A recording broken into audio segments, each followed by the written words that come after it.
قرآن و حدیث کے ذریعے سے یہاں دین سکھایا جاتا ہے قرآن و حدیث کے ذریعے سے یہاں دین سکھایا جاتا ہے اور دینی مسائل سکھلا احادیث نبوی کے لیے میں چاہوں گا کہ آمنہ بنت محفوظ وہ آئے اور احادیث جو ہے 1 سے لے کر 20 تک سنائے.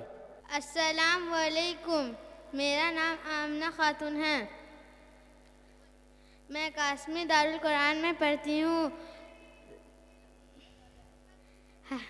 حدیث نمبر 1 ایمانیات پر الدین یسر ترجمہ دین آسان ہے.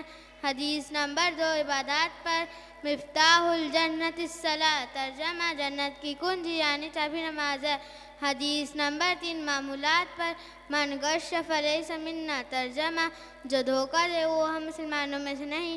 حدیث نمبر 4 معاشرت پر السلام قبل الکلام ترجمہ بات کرنے سے پہلے سلام کرو. حدیث نمبر 15 سنائیے. حدیث نمبر 15 الدعاء مخ العبادہ ترجمہ دعا تمام عبادتوں کا مغز ہے. حدیث نمبر 12 سنائیے. حدیث نمبر 12 اذا سألت فاسأل اللہ وَإِذَا اسْتَعَنْتَ فَاسْتَعِنْ بِاللَّهِ ترجمہ تجھے جب بھی کچھ مانگنا ہو اللہ ہی سے میری مانگو نائس کر ماشاءاللہ بہت خوب سبحان اللہ. ایک مرتبہ لہک کے کہتے سبحان اور اللہ. تجھے جب بھی مدد طلب کرنی ہے. وقت کم ہے اس لیے ہم اس کو شارٹ کر رہے ہیں.